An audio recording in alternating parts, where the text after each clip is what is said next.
The sun hung low on the horizon, casting long shadows across the dusty main street of Redemption Springs as Jackson Vance rode into town on his chestnut stallion. Weary from the 3-day journey, his face weathered by years under the harsh western sun, Jackson's cold blue eyes scanned the ramshackle buildings with a singular purpose: to collect the substantial debt owed to his employer. The year was 1878, and in these untamed territories, debts were often settled with blood rather than coin. Jackson dismounted outside the town's only saloon, the Silver Dollar, his spurs jingling against the wooden boardwalk as he tied his horse to the hitching post. His reputation preceded him not as an outlaw, but as a man who always completed his assignments. The townspeople averted their gazes as he passed. They recognized the determined stride of a debt collector, a breed of men who were neither lawmen nor outlaws but existed in the precarious space between. "Whiskey?" Jackson said as he approached the bar, his voice gruff from trail dust. The bartender, a portly man with thinning gray hair, nodded silently and poured the amber liquid.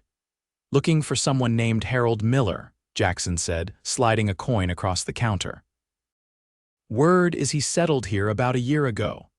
The bartender's hand hesitated momentarily before pushing the glass toward Jackson. "Miller's place is just outside town. Follow the creek north about a quarter mile. Can't miss it, only house with a red door." Jackson nodded, downed his whiskey in one swift motion, and turned to leave when the conversation of two men at a corner table caught his attention. "Poor Hannah Miller with that baby and all. Harold just up and disappeared 3 months ago," one of the men was saying. "Left her with nothing but debts and a newborn." Jackson paused. Hannah Miller. Harold Miller's wife, presumably. His employer had not mentioned a wife or child, only that Harold Miller had borrowed a substantial sum to establish a trading post and had vanished without repayment. Jackson had been tracking the man across 3 territories, following a trail that had grown increasingly cold. Outside, the wind picked up, carrying the scent of approaching rain. Jackson mounted his horse and headed north along the creek, contemplating this new information. A wife and baby complicated matters. He wasn't in the business of leaving women and children destitute, but $5,000 was a debt that couldn't simply be forgiven. The small cabin came into view just as the first raindrops began to fall. True to the bartender's description, a faded red door stood out against the weathered wood. Smoke curled from the chimney, suggesting someone was home. Jackson approached cautiously, tying his horse under the shelter of a nearby oak. He was about to knock when a sound from inside caught his attention, a baby crying, followed by a woman's soft, soothing voice. Jackson hesitated, his knuckles poised inches from the door. The crying subsided, replaced by gentle humming. Something about that voice, tender yet strong, made him pause longer than he intended. Finally, he knocked. The humming stopped abruptly. After a moment, the door opened slightly, and Jackson found himself looking into the most striking green eyes he had ever seen. They belonged to a woman with copper hair pulled back in a practical bun, several strands escaping to frame a face that, despite signs of exhaustion and worry, possessed a quiet beauty. She wore a dress that had once been fine but was now patched and faded, holding a bundle wrapped in a worn blanket.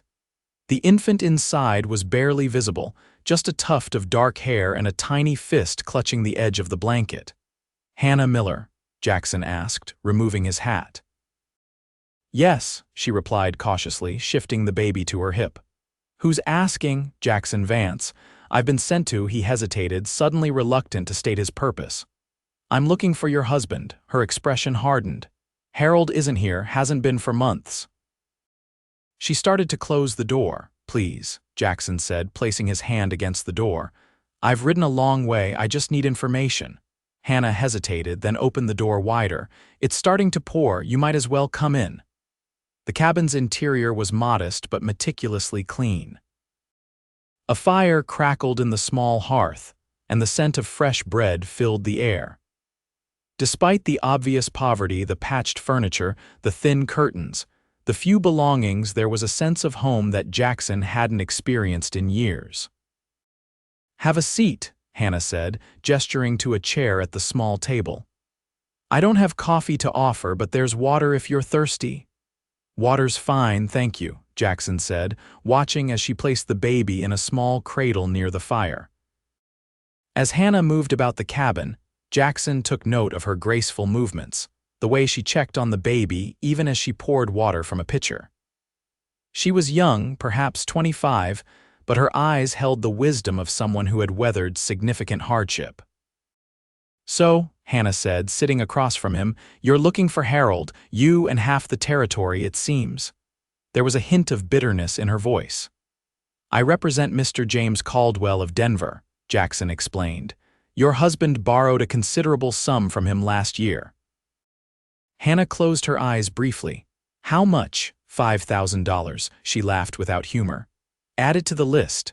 Harold borrowed from everyone willing to lend." She looked directly at him. "What will you do when you find him?" "My job is to recover Mr. Caldwell's money." "And if there is no money to recover?" Jackson didn't answer, but they both understood the implications. Debts had to be settled one way or another. "I don't know where he is," Hannah said finally. "Harold left 3 months ago, said he was going to Silverton to arrange financing for a mining venture. He never returned." She glanced at the baby. Joseph was only 2 weeks old. Something in Jackson shifted as he looked at the infant, then back at the proud but clearly struggling young mother. In his years as a debt collector, he had encountered many sob stories, but something about Hannah's straightforward account rang true. "Did he leave you with anything?" Jackson asked. "Debts," Hannah replied, "and promises." She stood and walked to a small chest, retrieving a stack of papers.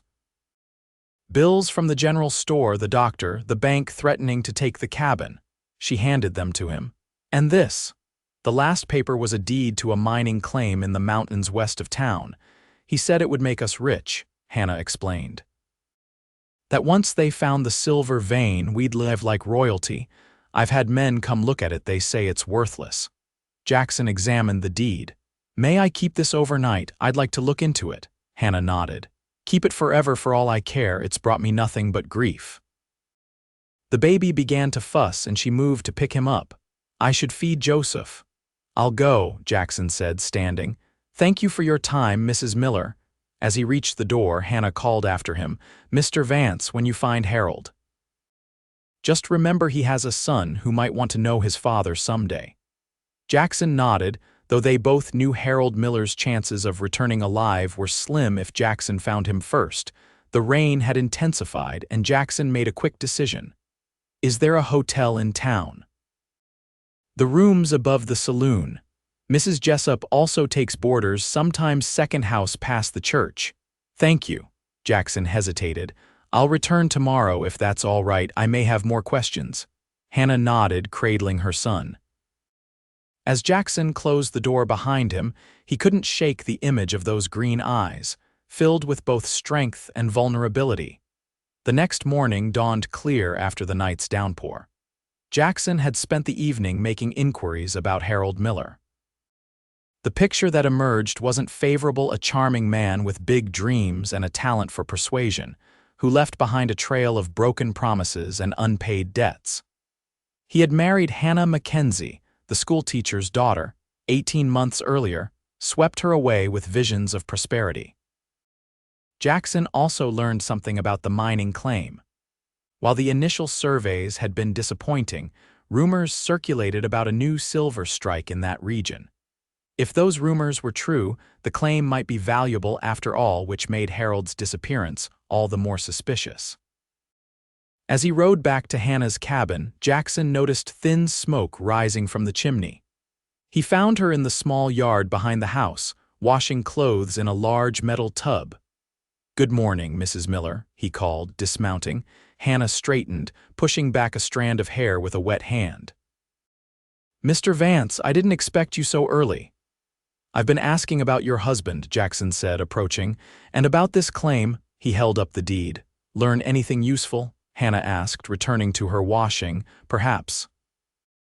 Jackson rolled up his sleeves and reached into the tub, pulling out a wet shirt. "Mind if I help?" Hannah's surprise was evident, but she nodded.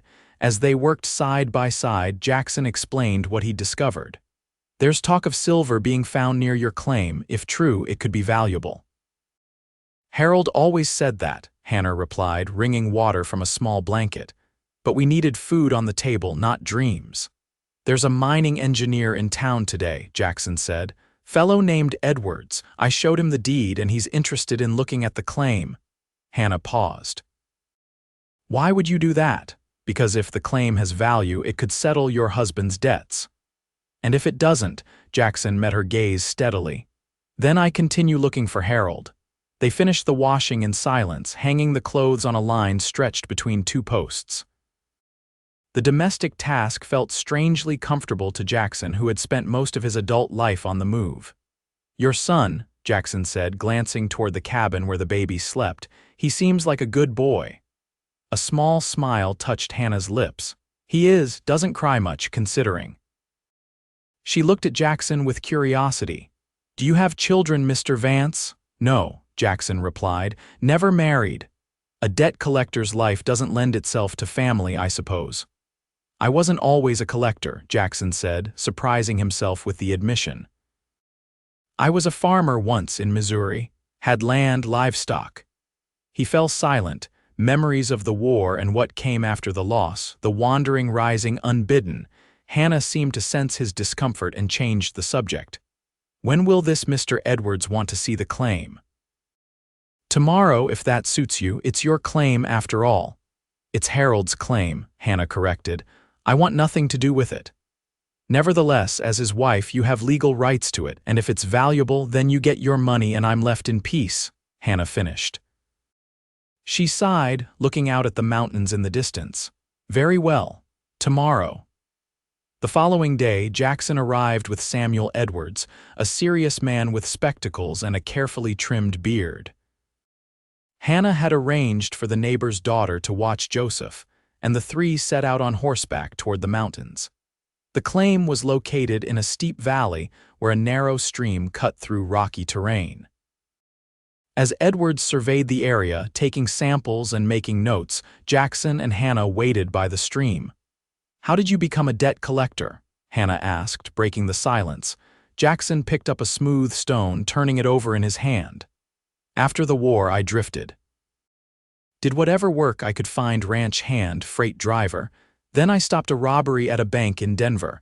The owner, James Caldwell, offered me a job recovering debts. Pays well and I'm good at tracking people." "It must be lonely," Hannah observed. "I'm used to it." "No one gets used to loneliness, Mr. Vance. They just learn to carry it." Something in her words resonated deeply with Jackson. Before he could respond, Edwards approached, his expression animated. "Mrs. Miller," he said excitedly, "I believe your husband may have been right about this claim. There are significant indicators of silver deposits. With proper equipment and investment, this could be quite profitable." Hannah looked stunned. "You're certain?" "Nothing is certain in mining," Edwards cautioned, "but I'd be willing to offer you $5,000 for the claim right now."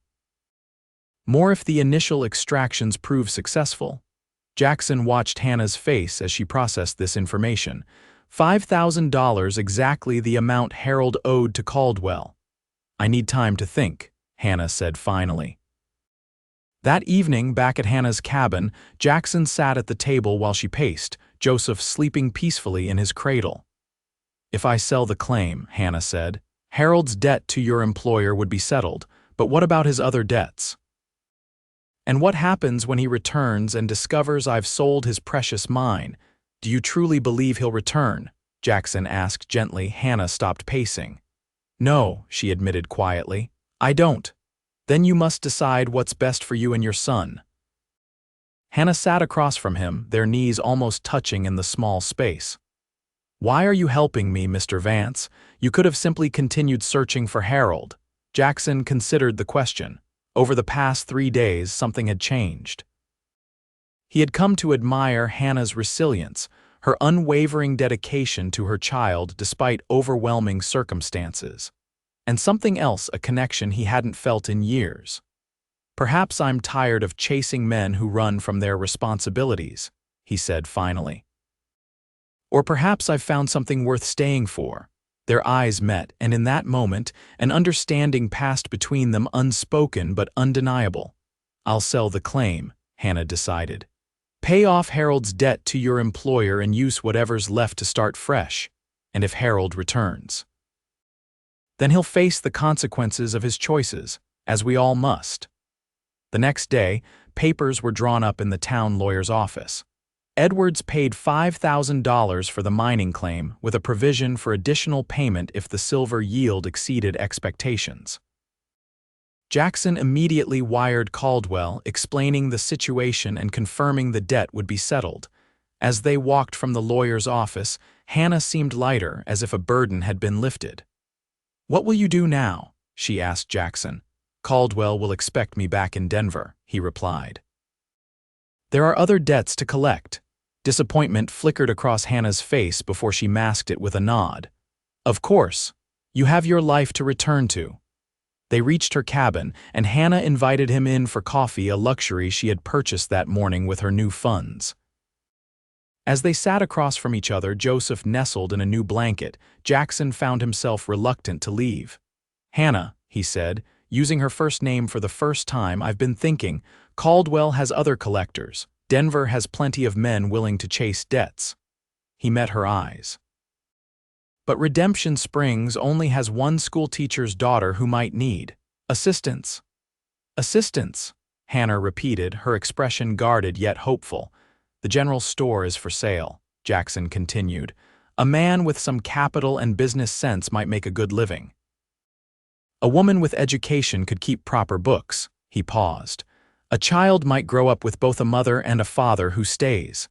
Hannah's eyes widened as she understood what he was proposing. "Jackson, we've known each other only days." "Sometimes days tell you more than years," he replied. "I'm not proposing marriage, not yet, but I'm proposing to stay to help, to see if what I feel, if what I hope you might feel."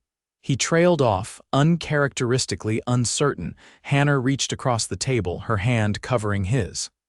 "I don't need another man making promises he can't keep." "Then I won't make promises," Jackson said. "Except this one, I won't leave without saying goodbye. The rest we can discover together." The weeks that followed brought swift changes to Hannah's life. Jackson purchased the general store, using his savings and knowledge of trading to revitalize the business. Hannah, with her education, proved an excellent bookkeeper and manager. Together, they formed a partnership that quickly became the talk of the town: the debt collector and the abandoned wife. Joseph thrived under the care of his mother and the increasingly devoted attention of Jackson, who discovered a natural aptitude for fatherhood. He would spend evenings rocking the baby while Hannah rested, telling stories of his travels across the West. As summer turned to autumn, Jackson and Hannah's professional partnership deepened into something more personal. Their first kiss came on a warm evening as they closed the store, spontaneous yet somehow inevitable. Their courtship progressed with the deliberate care of two people who had learned the value of caution. In September, a telegram arrived from Denver. Harold Miller had been found dead in a Colorado mining camp, killed in a dispute over cards 3 months earlier around the time he had supposedly left for Silverton. Hannah mourned not for the man who had abandoned her, but for the father Joseph would never know. "He wasn't a bad man," she told Jackson as they sat on the porch swing outside her cabin, which Jackson had repaired and expanded over the summer. "Just weak, always chasing the next opportunity, never content with what he had." "Some men never learn what truly matters," Jackson replied, his arm around her shoulders as Joseph slept inside. By winter, Hannah had become Mrs. Vance in a simple ceremony at the town church. Edward's mining operation proved successful, resulting in additional payments that allowed them to expand the store and build a proper home adjacent to it. Jackson never returned to debt collecting. Instead, he found fulfillment in building a life with Hannah and Joseph, in being the man who stayed rather than the man who pursued. His skills for tracking and negotiation served him well in business, and Redemption Springs prospered along with the Vance family. 5 years later, on a spring morning much like the day Jackson had first ridden into town, he stood on the porch of their home, watching Hannah in the garden with Joseph and their twin daughters, Mary and Elizabeth. The girls, nearly 4 years old, had their mother's copper hair and their father's blue eyes. "Papa," Joseph called, running toward him with a handful of wildflowers. "Look what we found." Jackson lifted the boy, now a sturdy 6-year-old who called him father without reservation. "Those are beautiful, son. Your mother will love them." Hannah approached, carrying Elizabeth while Mary danced around her skirts. "What are you thinking about?" she asked, noting Jackson's contemplative expression. "I was thinking about debts," he replied, setting Joseph down to run back to the garden. "Debts?" Hannah looked puzzled. "We don't owe anyone." Jackson smiled, pulling her close as Elizabeth reached for him. "Not all debts are about money, some are about fate." He kissed his wife gently. "I came to collect a debt and found a treasure beyond price instead." Hannah laughed, the sound as musical as it had been the first time he heard it. "And to think, you almost rode right past." "Never," Jackson said, taking Elizabeth in one arm while his other remained around Hannah. "I believe I was always riding toward you. I just didn't know it until I arrived." As the family moved inside for the midday meal, Jackson Vance reflected on the journey that had brought him here, from war-ravaged fields to dusty trails, from loneliness to love. He had ridden into Redemption Springs seeking payment for another man's debt, but had found instead his own redemption, standing in rags with a baby in her arms. In the years that followed, Jackson and Hannah expanded their business interests to include a freight company that served the growing mining operations in the region. Their home became a gathering place for the community, and Hannah eventually reopened the town school, teaching not only reading and arithmetic, but also the value of perseverance and faith. Joseph grew into a thoughtful young man who combined his mother's intelligence with Jackson's steady determination. The twins, as different in personality as they were identical in appearance, brought continuous joy and occasional chaos to the Vance household. And through it all, Jackson and Hannah's partnership deepened, weathering the challenges of frontier life with the resilience that had drawn them together. On their 10th anniversary, Jackson presented Hannah with a leather-bound journal. Inside, he had written the story of how he had ridden into town to collect a debt and found love instead. The final entry read, "Some debts can never be repaid, only treasured. Your love is such a debt, and I will spend my lifetime gratefully in its service." Hannah's eyes had filled with tears as she read his words. "For a man who claimed to be uncomfortable with sentiment, you've become quite the poet, Jackson Vance." "Only for you," he had replied, gathering her in his arms, "only ever for you." And in the quiet moments of their life together, when the children were asleep and the day's work complete, they would often sit on their porch, watching the sun set over the mountains of Redemption Springs, marveling at how a journey begun in pursuit of another man's debt had led them to the richest life either could have imagined.